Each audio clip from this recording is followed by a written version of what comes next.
O Clube da Bola está de volta com você aqui na NDTV Record e agora é hora de mais uma entrevista. Temos mais uma entrevista coletiva no clube de hoje. A gente vai bater um papo com o Marquinhos Silva, ele que já passou pelos dois times aqui da capital. E que currículo, hein? Jogou no Atlético Mineiro, no Náutico, no Corinthians, passou um tempo na Turquia.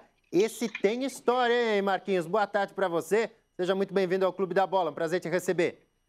Boa tarde, o prazer é todo meu de estar conversando com vocês aqui. Tem uma história bacana aqui em Santa Catarina, mas também com início em São Paulo, né? E com passagem aí pela Turquia. Então foram 20 anos de carreira aí que com certeza tem muitas histórias e muitas lembranças. Com certeza, com certeza. Ô Marquinhos, todo mundo aqui no programa sabe que eu gosto de colecionar camisas de futebol. E ali atrás já me chamou a atenção aquela laranja do Istambul. Başakşehir, hein? Aquela ali é valiosa, rapaz.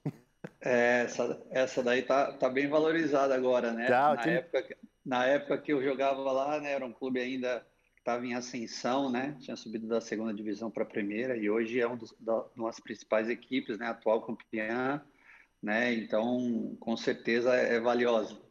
Hoje está peitando os grandes da Turquia aí, Galatasaray, Fenerbahçe, Besiktas, hoje é um dos grandes do futebol turco. Marquinhos, aqui a nossa entrevista funciona como as coletivas, que está bem acostumado. Cada repórter, cada comentarista faz uma pergunta e a gente vai tentar resumir para todo mundo participar com você hoje. Quem abre essa rodada é o Fábio Machado, aqui de Floripa. Fábio. Bom, primeiro agradecer o Marquinhos por participar, né? Dizer que na bela carreira dele ele não teve o azar de ter enfrentado o FM9, né? Como atacante, Fábio Machado. Mas tudo bem, faz parte aí.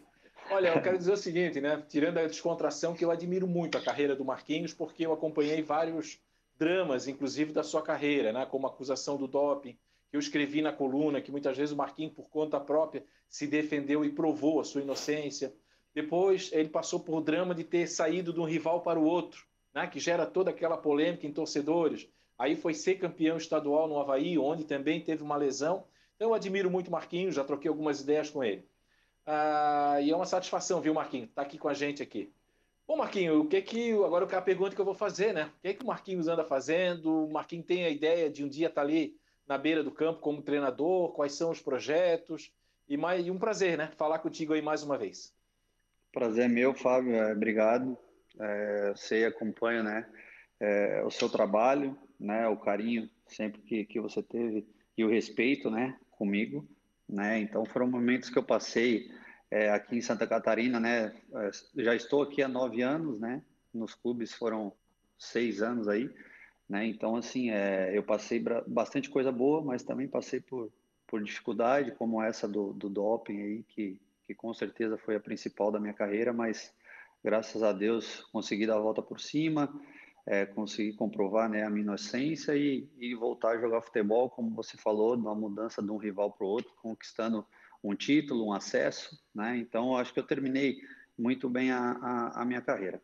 E o pós-carreira, né, eu venho, como vocês estão olhando aí, eu estou no meu escritório aqui, né, aqui na Pedra Branca, né, eu tô com a minha empresa, MS Sports, agenciando aí atletas, né? Começando com os atletas mais jovens, né? E venho fazendo esse trabalho, trabalhar em clube, né? E na beira de campo também eu não me vejo, né? Não posso falar nunca, né? Porque muitos amigos que jogaram comigo, que trabalharam comigo, né? Falam que eu tenho um perfil, mas eu sei como funciona o futebol brasileiro, infelizmente.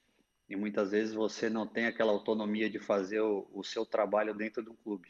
Então, até por isso que eu decidi vir para esse lado, que eu tenho o meu escritório, eu trabalho da forma que eu acho correto, não sou... não quer dizer, né, que eu não vai errar, mas eu faço da forma que eu acho correto. Então, por isso que eu decidi vir para esse lado de agenciamento de atletas. E a gente vai fazendo um trabalho sem pressa, né, sempre visando a carreira dos garotos, sempre visando a carreira dos atletas. De Florianópolis, a gente vai a Joinville com a Drica Evarini, que agora faz sua pergunta para o Marquinhos. Drica. Boa tarde, Marquinhos. Você comentou, né, que você prefere trabalhar aí gerenciando a carreira desses jovens atletas. Eu quero te perguntar justamente com relação à base, né? A gente acabou aqui de falar sobre isso, sobre como é importante ter também uma base para esses times catarinenses, para os times fora do eixo, ter um uma base mais sólida, né, para conseguir aí ter campeonatos e campanhas mais longevas. Como você enxerga a base hoje no Brasil e como está sendo trabalhar com isso, né? A gente sabe o quanto é difícil, a gente sabe o quanto falta investimento, inclusive nos clubes, para investir em base. Como que está sendo trabalhar com isso e como você enxerga o investimento nos jogadores mais jovens aqui no país?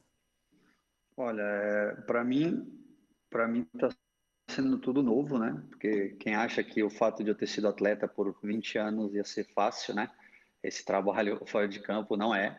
Eu acho que tem que mudar muita coisa. Eu acho que o Brasil hoje vive um momento no futebol, infelizmente, que está em decadência, que tem muito a melhorar, que ficou para trás, e isso acaba acontecendo também nas categorias de base, não só aqui em Santa Catarina, como no Brasil todo. Eu venho, às vezes, até em discussões, né, em conversas com pessoas que trabalham dentro de clubes, com companheiros, né, que têm empresas também que trabalham no gerenciamento de atletas, que hoje o perfil do jogador que eles querem é o perfil europeu. Antigamente é o europeu que pensava no jogador forte, no jogador alto, né, e hoje isso está acontecendo aqui no Brasil, estão deixando o talento de lado. Hoje vai ter um pedido de um clube, ele manda, eu preciso de um lateral direito de 15 anos, com mínimo de 1,80. A gente está falando de um atleta de 15 anos que o foco, se ele não tiver 1,80, não precisa nem mandar. Eles não querem nem saber o talento do jogador. Se não tiver a altura, a estatura que eles achem ideal. E isso eu discordo totalmente, porque você vai deixar de lado realmente a parte técnica e o talento, que foi o principal do futebol brasileiro. Então, se tem uma dificuldade grande, e isso acaba acontecendo nas equipes profissionais, como a base não está tendo esse trabalho, né, bem feito, de visar realmente o talento. Quando chegam lá em cima, que são jogadores fortes, mas que não têm esse talento todo, eles batem muitas vezes, nem chegam ao profissional, e quando chegam, não são aqueles jogadores diferentes que você realmente olha e brilha os olhos do torcedor e de quem está acompanhando o futebol. Tá certo, então. Agora é a vez de Renato Semensati, com a sua pergunta lá de Criciúma para o Marquinhos. Não, primeiramente, um grande abraço ao Marquinhos, prazer em revê-lo. Para quem não sabe, Marquinhos, você me lembra do seu começo de carreira lá no Corinthians, você jogou em altíssimo nível, todas as seleções de base você fazia parte. Acho até que isso acabou te prejudicando, né? Você não conseguiu jogar no Corinthians, toda vez que você saía para a seleção e voltava, tinha um titular ali na sua posição, né? Mas a sua carreira fala por si. A minha pergunta, você falou do futebol lá fora, dessa questão, eu te pergunto o seguinte, a gente teve recentemente paralelos, né? Copa América e Eurocopa. E o brasileiro ficou maravilhado com a Eurocopa, que está num nível muito acima da Copa América e que nós não temos chance nenhuma na Copa do Mundo e tudo mais, apesar de termos um dos melhores jogadores do mundo, indiscutivelmente, que é o Neymar. Que avaliação você, que já jogou lá fora e tem toda essa bagagem, faz? Que patamar que está o nosso futebol em relação a nível mundial, Marquinhos? Infelizmente, como você falou, e eu acompanhei as partidas, às vezes com amigos, ex-atletas também assistindo, e a gente comentava isso, o nível, né? O nível da Copa América com o nível da Eurocopa.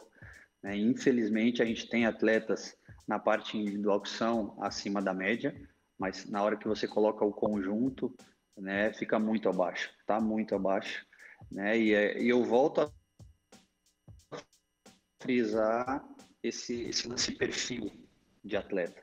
O brasileiro está preocupado muito no atleta hoje que corre não sei quantos quilômetros, no forte, no rápido, no alto, e não estão se preocupando com talento. Eu acho que lá na Europa, e é exemplo, eu fiz um pequeno trabalho, né? Eu conversando com o pessoal de clubes, e eles falam, para ser zagueiro tem que ser 1,90, tem que ter 1,90, tem que ter no mínimo 1,88. E eu fiz uma pesquisa que tem 5 hoje no top do mundo, atletas valendo mais de 100 milhões, zagueiros jovens, que o maior tem 1,85. E por que no Brasil eles estão... Então, assim, estão muito... Infelizmente, por isso que eu acho que o Brasil está ficando para trás, porque ele está perdendo a identidade do futebol brasileiro, que é o talento. Aí você pega hoje jogadores talentosos, que tem um talento eu falo da base, porque aí é feito esse trabalho na base, vai chegar um atleta de qualidade lá no profissional. E muitas vezes o atleta que tem a qualidade técnica apurada, mas ele é baixinho, ele é franzino, ele fica para trás e dá uma oportunidade para o forte, que já está maturado, que já se destaca na categoria de base devido à sua maturação. E quando chega lá em cima, ele não dá resultado. Então eu acho que, infelizmente, o nosso futebol está embaixo e vai demorar um pouco ainda, porque nas categorias de base o trabalho que vem sendo feito está priorizando simplesmente estatura, força, né, e do que o talento, que no meu ver é o principal para um atleta de futebol. Com certeza. E agora é a vez do Emerson Luiz. Manda uma pergunta aí para o Marquinhos, Emerson. Um abraço, Marquinhos. Eu acho muito interessante esse ponto de vista do Marquinhos, porque se vê muito de encontro com o que ele está falando, a tal da minutagem do jogador em campo. Enfim, tudo é reflexo, tá aí o futebol brasileiro, a seleção brasileira. Mas aproveitando esse gancho, na tua visão, são dois jogadores técnicos experientes, o teu xará, Marquinhos, e tem também o Thiago. Você acha que Thiago Silva e Marquinhos são, hoje, no momento, os dois melhores zagueiros para a seleção brasileira e devem estar na Copa no ano que vem, Marquinhos?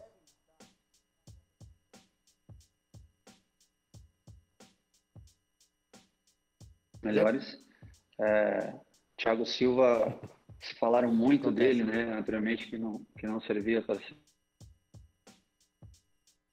Euro, e aí ele até ficou fora da seleção, estando sempre na seleção da Europa, né, do campeonato, da Champions, e era considerado um dos principais zagueiros da Europa e estava fora da seleção devido a isso. Ah, tá bom, eu também concordo na época de ele não estar como capitão da equipe, mas de ele não estar na seleção, eu acho que ele e o Marquinhos estão em alto nível já há bastante tempo.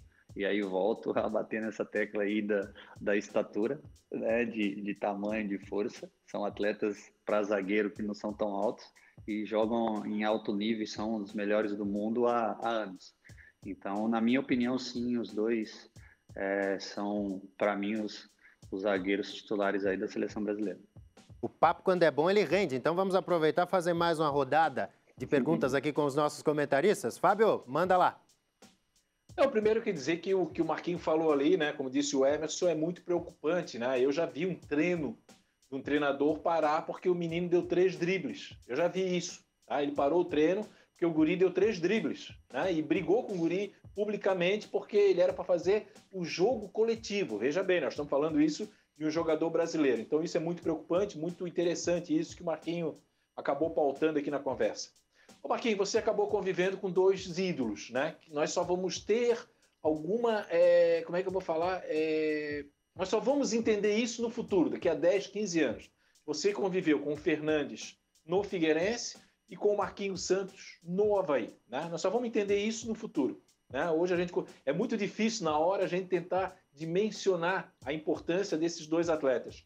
Eu queria que você falasse aí a virtude do Fernandes e uma virtude do Marquinhos Santos, né? Já que nós temos aí torcedores do Avaí Figueirense acompanhando o programa.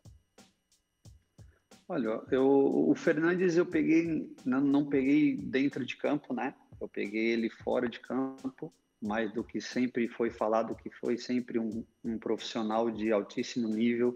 Não tinha uma pessoa dentro do clube que falava mal, que era um exímio profissional mesmo, que trabalhava muito, que se dedicava muito ao clube, né? Depois eu trabalhando com ele fora, consegui enxergar tudo isso que as pessoas falavam, né? E um pouco mais até. Então, assim, eu vejo pelo lado do que eu acompanhei fora de campo, e com certeza quando eu era atleta, que era o profissional mesmo, o atleta, né? Que se dedicava, que se preocupava com todos dentro do clube, no elenco, e como ele era o líder, era um capitão, ele se preocupava em todos estarem bem, porque ele sabe que dependia disso, né? Então eu vejo essa liderança, né?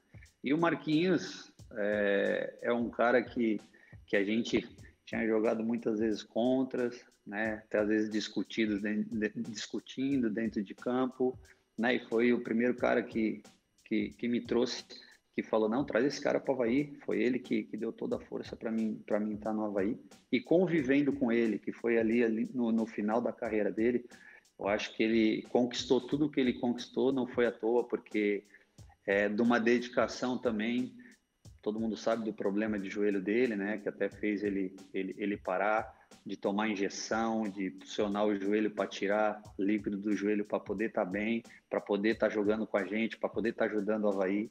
Então, assim, do período que eu tive com ele jogando ali em um ano, deu para ver que é aquele cara que realmente se dedicava ao extremo, que fazia todos os esforços para estar defendendo as cores do Avaí. Não é à toa aí que é principal ídolo aí do clube aí dos bons anos, e como você falou, só lá na frente que a gente vai ter essa dimensão do que os dois, eu acho, dificilmente possam bater o que Fernandes e Marquinhos fez nos clubes. Tá certo, agora vamos lá para Joinville, Drica. Aproveitando esse gancho de Figueirense e Avaí, Marquinhos, eu queria que você comentasse um pouquinho como foi, na época, trocar um pelo outro, né? Como o Fábio Machado disse no começo, é difícil, né? Você sair de um e ir para o rival. Imagino que a torcida não tenha achado uma boa ideia. E queria que tu contasse um pouquinho como é que foi essa experiência de trocar um pelo rival, ainda mais em Florianópolis, que a gente sabe que a rivalidade é bastante aflorada. Não foi simples, não foi fácil, né? Até o pessoal perguntava, tem certeza que você vai fazer isso, sua história no Figueirense, né? E eu falei, não, sou profissional, eu vinha de um problema, né, do doping, com a vontade enorme de voltar a jogar, e um clube como o Avaí me abrindo as portas, eu não pensei duas vezes em aceitar. E na minha primeira entrevista eu falei, não adiantava eu chegar no clube ali na entrevista, falar palavras bonitas para o torcedor, para a diretoria. O que eu ia conquistar mesmo o torcedor era dentro de campo, né? E graças a Deus o início foi maravilhoso, com acesso, depois com a conquista do Catarinense, né? Claro que a Série A a gente ficou muito abaixo, não foi o que todos esperavam, mas eu vejo como esse 1 ano e meio dentro do Avaí muito bom, com a conquista de um acesso e de um título. Mas muitos falavam, tem que ter coragem, né? Até pela história que eu tinha de 4 anos dentro do Figueirense, mas como eu falei, sou profissional e tinha uma grande oportunidade de vestir uma grande camisa, não pensei duas vezes. Renato Semensati, manda aí mais uma pergunta para o Marquinhos. Bom, seguindo aquele raciocínio da seleção brasileira, Marquinhos, eu te pergunto o seguinte, eu já vou antecipar a minha avaliação. O nosso problema não é no material humano. Eu acho que se não temos uma safra de Ronaldo, Rivaldo, Neymar, esses caras que você... de Ronaldo, Rivaldo, Romário, esses caras que você chegou até a jogar contra, a nossa safra não é das piores também, comparados com a dos outros, porque a seleção italiana campeã da Eurocopa tinha lá Jorginho, que é aqui de Imbituba, Emerson Palmieri e Rafael Tolói, 3 brasileiros. Você falar em convocar para a seleção brasileira, agora não que os caras foram campeão da Eurocopa, mas se você falasse em convocar o Rafael Tolói e o Emerson Palmieri, quem não sabe o que está acontecendo lá fora, ia dizer, esse treinador é louco. Então eu te pergunto, o nosso problema é de falta de qualidade técnica do jogador ou os nossos treinadores, e o Campeonato Brasileiro tem mostrado isso, por exemplo, com o técnico do Fortaleza, técnico português do Atlético Paranaense, mostrando um futebol efetivo que a gente não vê nos nossos times, comandado pelos nossos treinadores. O nosso problema de seleção brasileira, ele é falta de qualidade de jogador ou taticamente, tecnicamente, os nossos treinadores, eles estão atrasados em relação aos lá de fora? Olha, eu vejo os dois, tá? Eu vejo os dois. Os treinadores, sim, alguns, né? Um pouco ali atrasado em termos dos europeus, né? E do material humano. Ali é o conjunto, como você falou, né? Quem olha a seleção hoje com atletas que estão vestindo a camisa da seleção, estão de titular, se você for pegar ali um passado próximo, o nível realmente individual fica muito abaixo, né? Mas é claro que quando o conjunto está bem treinado, a parte tática está bem montada, acaba dando, como a gente fala, um futebol um caldo ali e as coisas começam a andar. Mas eu acho que é o conjunto, tá? Os dois. Eu acho que pega a parte de treinadores. E o futebol, você pode falar o que for, mas